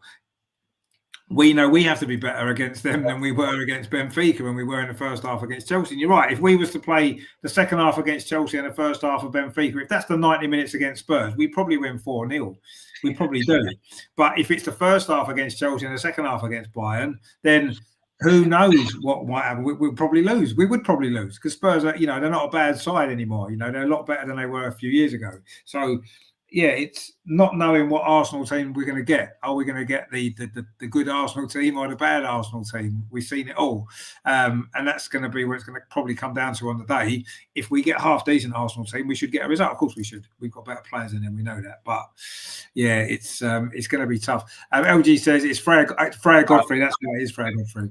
Oh, no, she signed permanently, did she? Oh, right, okay. Well, anyway, there you go. Yeah. I thought she was on loan, actually. Joe says Arsenal men slapped a lot of money on the table this summer. The club has to commit to a proportionately similar amount for the women in the next two windows. Yeah, you're right. We do exactly. Yeah, I mean, we did spend £1 million on Olivia Smith, and maybe that's all. Maybe that's all the money gone. I don't know. But yeah, you're right. If we don't, we're in trouble. John says, yeah, Spurs is going to be a very difficult game. They have won 4 or 5 at home, only lost to City. We've not done anything great away, just Benfica and Lower. So yeah, you're right. I mean, yeah. That's true. They've got a good home record. Our away record it hasn't been great. Yeah, we did score a few against Leicester in our last away game, which was a good performance. But obviously, Spurs are better than Leicester, so it's going to be tougher, isn't it? LG says, "What the hell is happening to Chloe Kelly? Who knows? Who knows what's happening?" You're right. It's a mystery. Joe says, "Freya Godfrey too for London." Yeah, it's Freya Godfrey. That's right. Yeah. I think Leia Harbert's gone somewhere else. Actually, thinking about it, hasn't she? Yeah. Yeah, I see. Yeah. So, but yeah, anyway, yeah, he's a former Arsenal player, of course. So I'm sure she enjoyed the 2 goals against Spurs. Hopefully, a current Arsenal player can score 2 against Spurs on Sunday, which would be nice. I mean, when you score prediction, really, it is difficult to know what Arsenal team we're going to get, I suppose. But what do you think, Andreas? What's your prediction for Sunday? Are we going to get the win? Of course we are, aren't we? Surely. I want to be optimistic, and I say we will be concentrated, and we will win 2-0. So it's must win, and the players will want to turn it around, will be concentrated, and so I say 2-0 to the Arsenal. Yeah, I must admit. Yeah, I kind of feel something like that. Maybe a 3-1. I can see us maybe conceding a daft goal somewhere. But it's going to be a difficult game. I don't think there's any doubt about that. Spurs are not the Spurs they were a few years ago when we knew we'd beat them no matter what happened, because they're not like that anymore. They're a decent team. They can get results against most teams in the league now. So we're going to have to be focused. We're going to have to be concentrated, and we are going to have to obviously, take our chances and defend properly. But I'm optimistic. I do think that I think that second half against Bayern would have hurt the team a lot. You could see, looking at the players on the pitch at the end of the game when they were walking around, they looked angry and upset, and rightly so, because it wasn't a very good performance. And I think that they can use that as fuel for the game on Sunday away at Tottenham. It's it's the North London derby. Yes, I still think in the women's team, the Chelsea game is bigger than Spurs. In the men's game, it isn't. The Tottenham game is always a bigger one, but I think in the women's game, it's not quite at that level. But it's still a massive game. You can't lose to Tottenham ever. In Tiddlywinks, we can't lose to them, so we can't lose to them in this game on Sunday. So I'm going to say yes. I think we'll win. I'm gonna go 3-1. I do think we'll probably concede, but hopefully we'll be 2-0 up or something, 3-0 up, and they get a late goal or something, and we'll win. And hopefully that can at least, I don't know, is that long term going to make a massive difference? Probably not, but at least it puts us right back in that top 3 race again, doesn't it? And it gets us further away from Tottenham, who have been above us most of the season until last weekend. So that's what we need to do, and let's hope that we do. And let's see where we go. LG says we played 5 big games this season: Man United, City, Lyon, Chelsea, and Bayern. And we won a total of 0. Yeah, that's true, actually. 0-0 against Man United, lost 3-2 to City, lost 2-1 to Lyon, drew with Chelsea, lost to Bayern. Yeah, wow, that's not good, is it? That is not good, is it? It's all very well beating Leicester and beating London City Lionesses and beating West Ham, but yeah, it's those big games that define how you do as a season. That isn't good enough, is it? To not win one of them games. Okay, yes, Man United was away, Man City was away, Bayern was away. Lyon and Chelsea both at home. We should have won one of them games at least, shouldn't we? Let's be honest. I mean, City, we conceded a late goal. Bayern Munich, we conceded a late goal to lose. Man United, we didn't really get going. Yeah, no, that's bad, actually. That is bad, and that shows where we are, I think. John says 3-2 to us, holding on at the grim death at the end again. Yeah, well, that might well be the case. As long as we win, I suppose. As long as we win.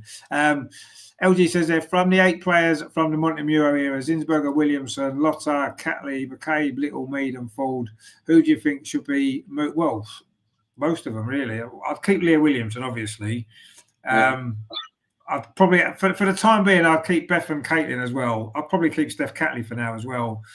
The rest of them, I wouldn't be bothered if we didn't keep them, to be honest. I think that their age and where their performances have been, they're not getting better. We need to replace them and try and... We have sort of with Zinsberger. We've kind of moved on from him a bit anyway. But yeah, I would say Leah, Steph Catley, Beth and Caitlin for maybe another year, and then maybe look at replacing them as well. What about you, Andreas?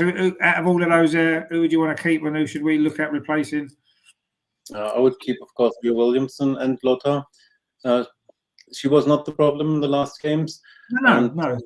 Yeah, and for another season, maybe Steph Catley, but that's it. Sorry, Kim is 35, and it's obvious that Meadow, Caitlin, McCabe are over their peak. I'm sorry. We should have moved on in the last transfer windows. Of course, you can't say 8 players have to go at the end of the season and should be replaced by 8 or 9 new. Then you can throw away next season. So it's a process. You have to replace 2-3 players in every transfer window. That's what others do, and we miss this. But it's a problem. And but anyway, let's at least finish the first half of the season now with wins, with successful games, and let's start on Sunday. I don't want to lose against Spurs. This would be terrible. No, it would be terrible. Yeah. Joe's gone for a 2-1. Yeah, we'll take a 2-1 again. I suppose we will. Yeah, of course it's a win. We'll take it, but let's hope it's a little bit more comfortable. Joe, so I think Kelly is injured or coming back from one. Yeah, I'm not really sure what's happening with her. When she's playing, she doesn't look the same as she did before. She's not starting many games at all. No, she's not starting any games at all. You tend to think that means she's injured, but I don't know. You've got my worry is, and I love Chloe Kelly, and I think she's a great player, but you've got to think of yourself. She had issues at Man City. It all went wrong for her there for whatever reason. Is it individual people that she seems to not get on with? Could the same happen again? I don't know. She doesn't seem happy at the moment. She doesn't. It seems like something's going on. Is it? And let's hope it's just an injury, and that's injuries get better, and then that's fine. If it's more than that, then it could be a problem. But let's hope not. Joseph, it's upsetting that we've gone from we'll win the league, so let's hope we qualify for the Champions League. Well, exactly, yeah. But that's happened every single season, hasn't it? For God knows how long now. You know, after 6, 7, 8, 9 games, the title's gone, and it's just let's get in the top 3. Let's just make sure we do that. That's what I mean. Nothing's changed. It's the same. And I don't know. We need a change. We do need a change, and whether it's a change of manager, whether it's a change of majority of the players in the squad, a turnover, I don't know exactly what it is. Something needs to change because we haven't moved. We haven't moved on from Joe, as we've said, really, have we? So many things are the same, and that wasn't good enough then. At the time, we all said it. Why is it now almost good enough when it's no different? I don't know. I can't get my head around it. But anyway, we're going to beat Spurs because it's Spurs and we have to beat them, and we will because that's just the way it is. So we're going to beat Spurs, and of course that will then give us a little bit of confidence going into another, what is now an even bigger Champions League game after the Bayern Munich defeat. We've lost 2 out of our first 3 games. We can't afford to lose another one.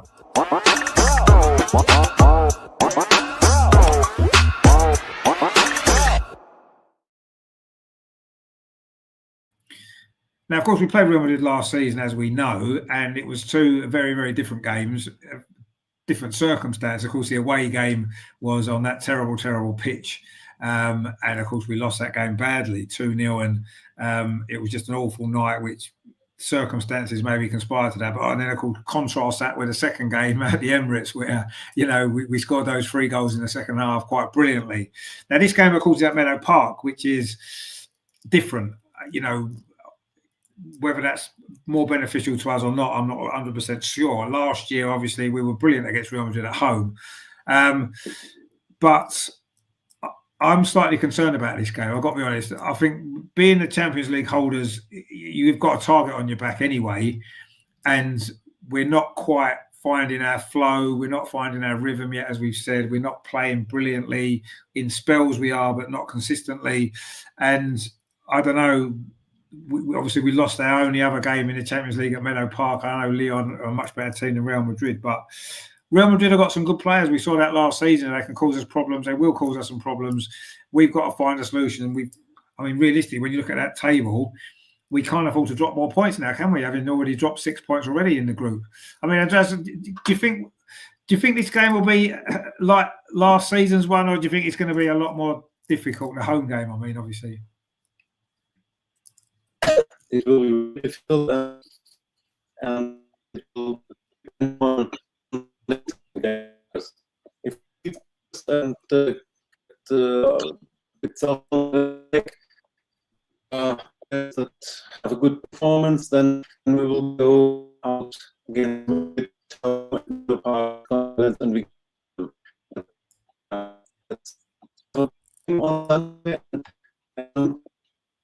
we will run about Madrid.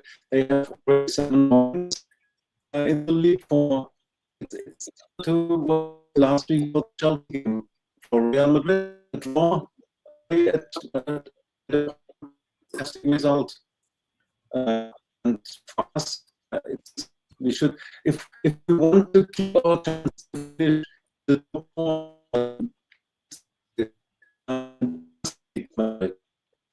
If we want to reach the playoff, then it could be enough 1 point against Madrid and then beating Man and Leuven. But it will be difficult. And look at the squad from Madrid. They have like Caroline Weir. She scored the equalizer against Paris FC in 8th minute of stoppage time. They have Linda Caicedo, Sarah Debritz, former German international. The squad is really good for Madrid. I saw them in pre-season against Bayern Munich, and this was absolutely a weak performance for Madrid. But then they had 2 good performances against Eintracht Frankfurt when they qualified for the Champions League phase. Difficult to say. Maybe it helps to play at Meadow Park, because I think on a Wednesday evening at the Emirates we would have, let's say, 8,000, 9,000, and would be empty. Not to be compared to last season when the atmosphere at the Emirates was fantastic for this second leg against Madrid. So maybe a filled Meadow Park with good atmosphere can help us. Everybody knows how important the game is. As I said, losing Spurs and Madrid might cause a change in the manager position, but also this would mean the team is done for this season and will not win anything. So I think the players know what to do, and that they are now that they are now called to bring out their best. They will be concentrated and give their everything. But I'm optimistic for the Spurs game, but not for the Madrid game. I think we'll go out with a draw, as Madrid is always dangerous, and we have our weakness in defense in the defending part of the midfield. Will open spaces for players like Caicedo and Weir. So my prediction is 2-2. It's not enough, but maybe enough to reach the playoffs if we win the next 2 games. Yeah, I mean, John says there, Champions League games, Real Madrid at home, Twente at home, and Leveren away. I can see us losing to Madrid and winning the other 2 to scrape through. Yeah, I don't think we'll lose it to Real Madrid at home. I don't think we will. But let's see. LG says, I genuinely believe Olivia has all the makings to be the best player in the world, but I doubt if Renee is the right manager to guide her to that upper echelon.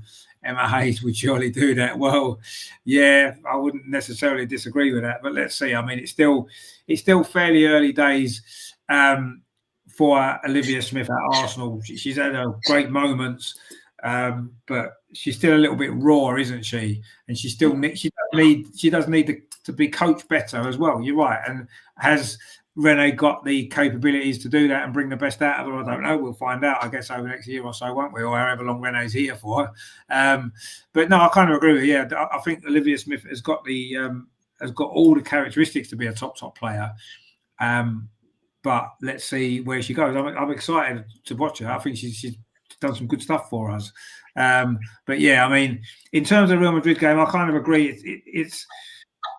We're not playing well enough at the minute to feel confident really about many games the way we're playing, because we just don't know which Arsenal is going to turn up, and that's the problem, isn't it? We've said this so many times, but obviously if we play well, it's going to be a nice compact atmosphere there. We know the atmosphere at Meadow Park is good, and I'm sure that will help.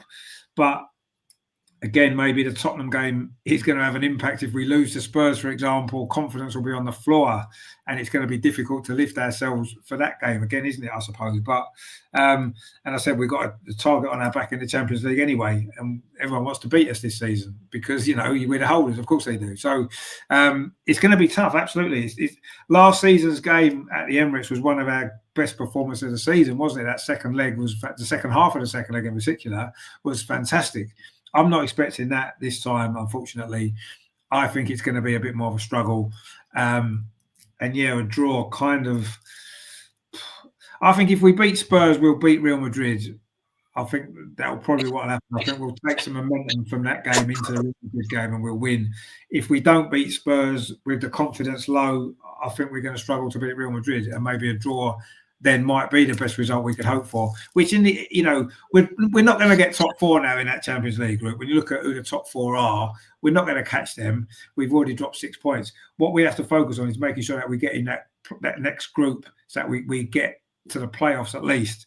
And we should, with those 3 games we've got left, certainly the last 2, you'd expect us to get 6 points from them 2 games. And regardless of the Madrid result, that will probably be enough. But I don't want us to scrape through by the skin of our teeth. I want us to qualify in some style, win these last 3 games. That's what I want to see us do. But I'm not confident at the moment. I'm going to go for a win because I think we'll beat Tottenham. So because of that, I think we'll beat Madrid because we've beaten Tottenham. So I'll go maybe 2-1. I think we'll sneak it 2-1, and that'll be okay. Joe says that Real Madrid was the best atmosphere I've ever experienced at the Emirates, and there was only 23,000. Yeah, that was a fantastic game. There's no doubt, and I think that was the performance that we produced that day gave everyone belief that, you know what, this team could do it. I think we all believed that day, didn't we? After that second half comeback. but obviously things are a lot different right at this moment in time. But let's see. I think we'll win. If we beat Spurs, we'll beat Madrid as well. LG says the worry I have about Meadow Park is that teams have started to press us high this season, and it's an advantage for away teams at a smaller pitch like Meadow Park. We sort of against that is true.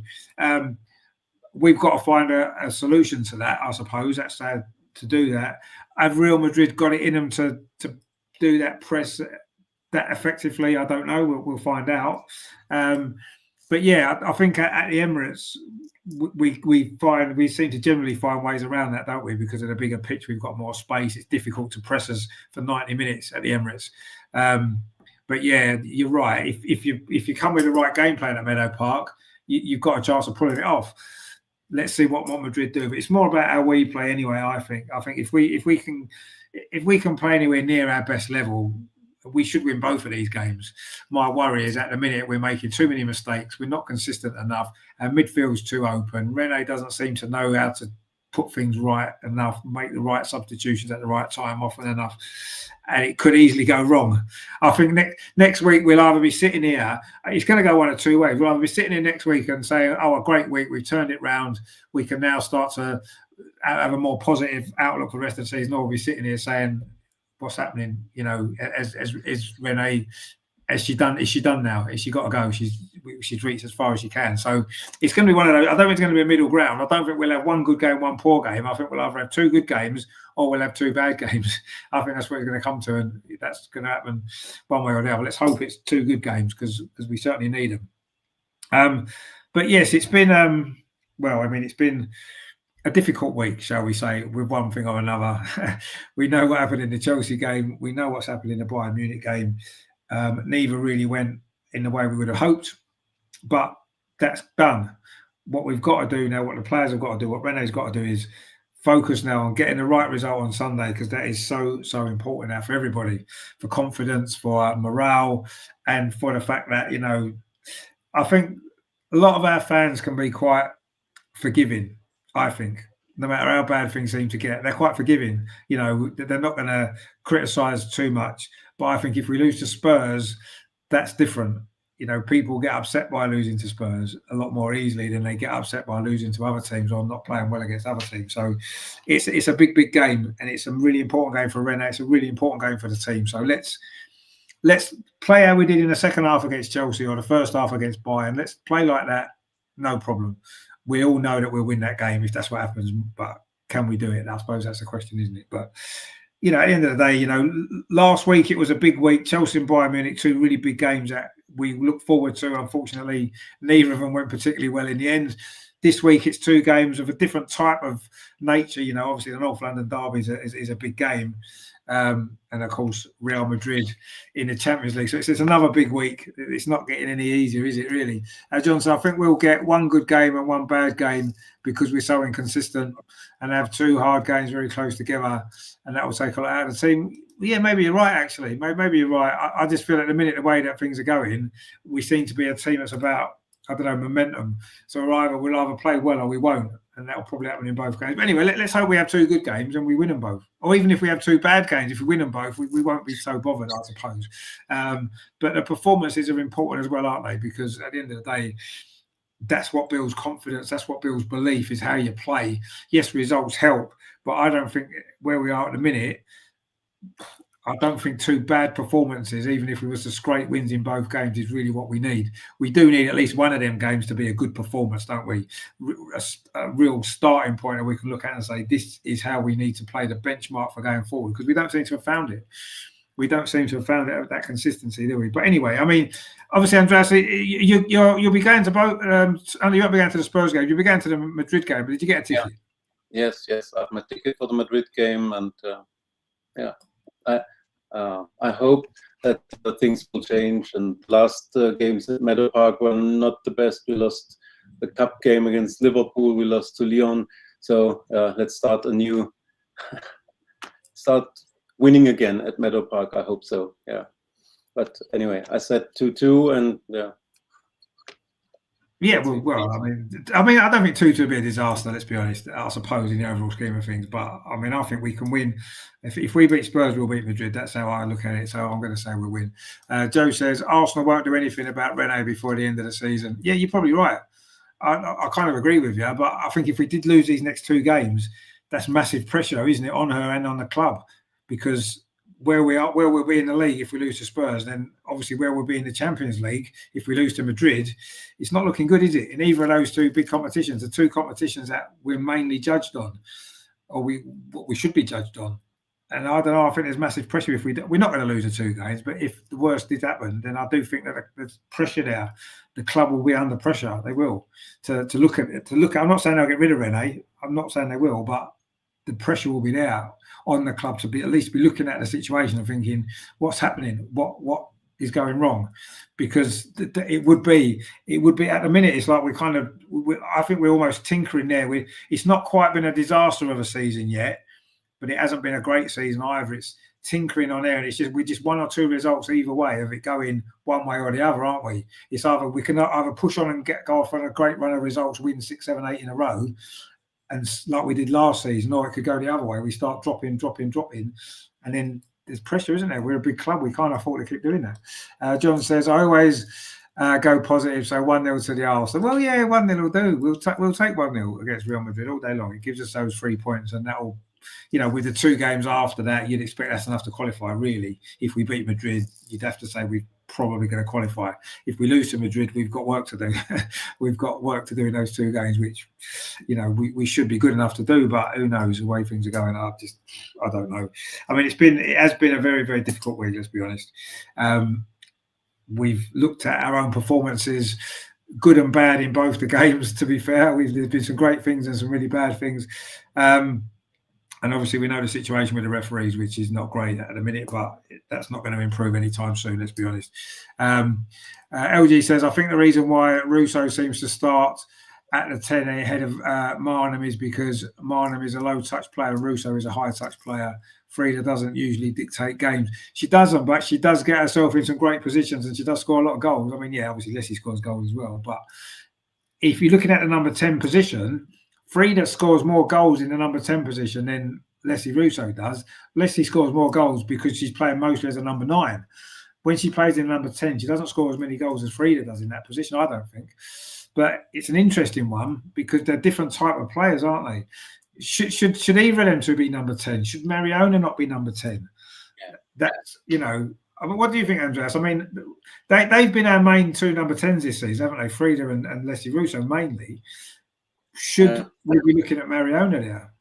Yeah, we are playing too many players out of position, and Mariona is not a number 6; she's number 10 for me. Yeah. Leslie Russo is a number 9. Yeah, she's working a lot, and she's great in protecting the ball, in build up everything. But she should be in the box.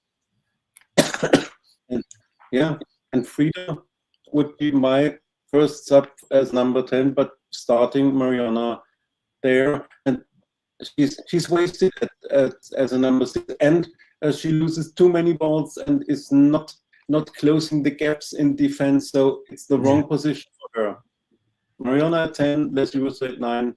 That's my decision. I agree. I kind of agree. Yes, I think if we're looking at playing players in their strongest positions, then that's obviously the way it should be.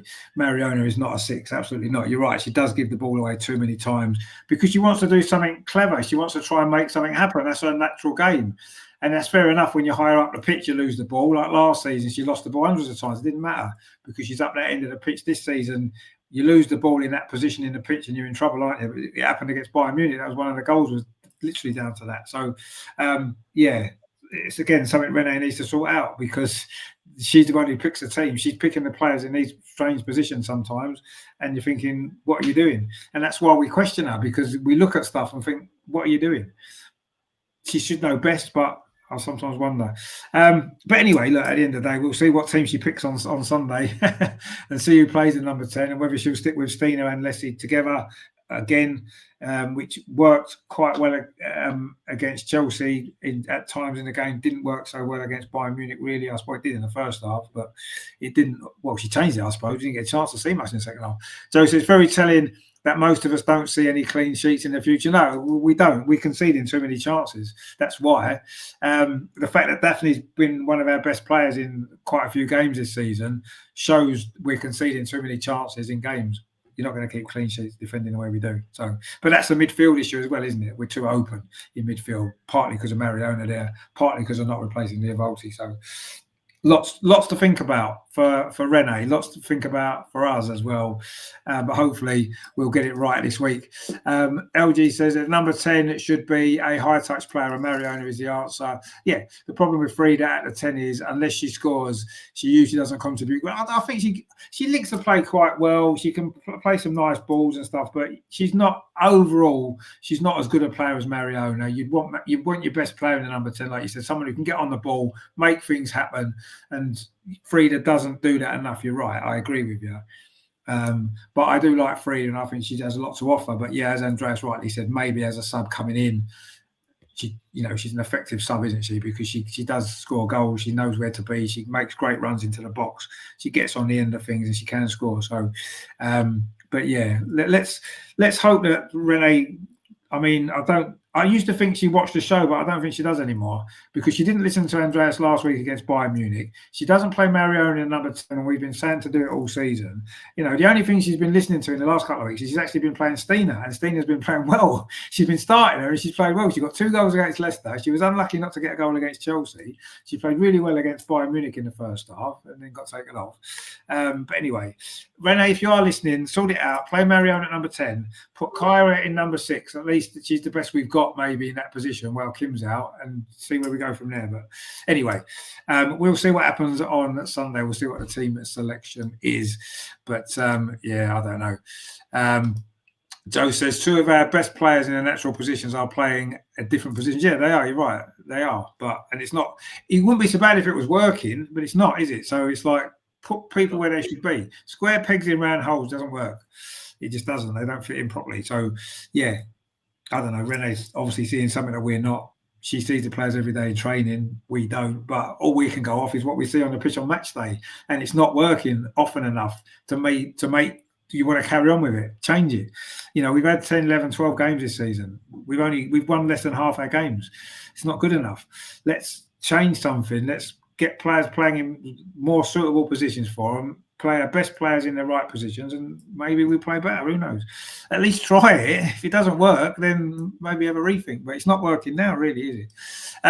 Anyway, look, it is what it is. It's been a up and down week, difficult week.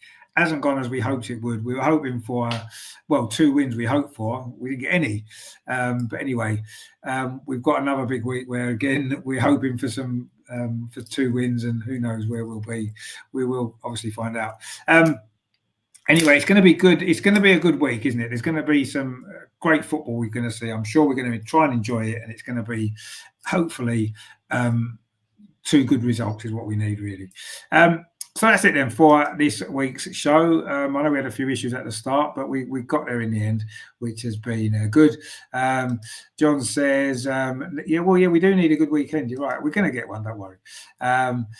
Changes, yeah. David Bowie said that, didn't he, Ryan? Indeed. And that's what we maybe need, a few changes, don't we? So thanks for watching, guys. Thank you to all your comments again, as always. Well, so many comments. Hopefully I got through most of them, I think. So thank you for joining us again. Make sure you do like and subscribe. I don't know if I'll be able to do the game on Sunday because I'm not sure what time we're going to get back. We're coming back home on Sunday, but I may not be back in time, so I may just have to watch it. I don't know if I'll have time to get prepared and get set up. I'll probably be home for kickoff, but maybe only just, so probably won't get time to do the game, unfortunately. But we will be here for the Wednesday game against Real Madrid for definite, because that is going to be good. So join me definitely on Wednesday, and then of course next Friday. Is it international break, or is there another game next weekend? It's international break, isn't it? Yeah, it's coming. Maybe there are a few big cup games, but we are.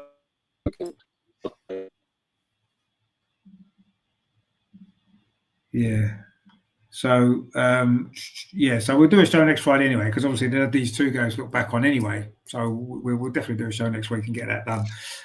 So that'll be good. And I say I will be a Wednesday night, definitely for the Real Madrid game, and that is going to be a good one. So yeah, thank you for watching. Obviously, thanks to Andreas as always. Have you enjoyed the show? Not the best 2 games to be talking about, I guess, but it is what it is, I suppose, isn't it? And you know, it's at least we've got 2 more games to look forward to.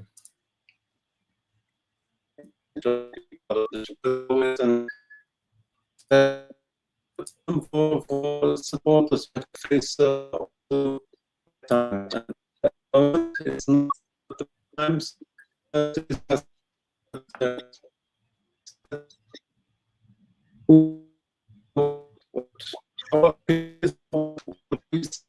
in the games. So that's everybody here, and yeah, I enjoyed the show. Good stuff. John says, let's hope Wednesday is unreal. Yeah, that's good. Unreal. Yeah, that'd be good, wouldn't it? If it's unreal. I like that. Unreal, yeah. Ryan says, yes, England play at the end of the month. Yeah, they do. That's right. Yeah, there's 2 games coming up, isn't there? So, yeah, but that wouldn't be next week, though, would it? Next weekend isn't the end of the month, is it? It's the weekend after. Anyway, I don't know. But anyway, I think there is an international break. Somebody else says, yeah, but this isn't my internet, is it? Because we're away, so this isn't my internet. This is someone else's internet. It's actually all right. I didn't even think I'd be able to do a show at all, to be fair. So I'm quite happy we managed to get through it. Not too bad. So yeah, thanks you guys for watching. Obviously, thanks to Andreas as always. Joe says if you can't play people in natural positions, then the squad depth is not deep enough. Well, yeah, that's probably true. Yeah, we haven't got players in those. But yeah, you're right. That's probably part of it, isn't it? I think there's a few reasons, but yeah, that would be one of the reasons. So yeah, thanks for watching, guys. It's been a pleasure as always. And don't forget to say enjoy. If you are at the game on Sunday, the North London derby, enjoy. Hopefully we'll get the right result. And of course, Wednesday at Meadow Park, if you're there and you bump into Andreas, do say hello. Maybe get on the vlog if you can. You can replace Gunnosaurus on the vlog, you see, if you can get to speak to Andreas. So that'll be good. Look out for that, because that's always good. And I say I will see you definitely Wednesday for the Madrid game, because it's going to be fun, isn't it? So we're looking forward to it. It's a good week. Thank you for joining me. Obviously, thanks to Andreas. Thanks for you guys, and we'll see you very, very soon. Of course, John says have a great fun weekend. Yeah, hopefully the weather's a bit mad, but anyway, we'll be fine. So enjoy the weekend, guys. Enjoy the game on Sunday, and we'll see you soon. See you soon, guys. Come on, you Gunners. Let's do this. Come on, let's turn this round. Let's do it. Take it easy, guys. See you soon. Yeah. Bye.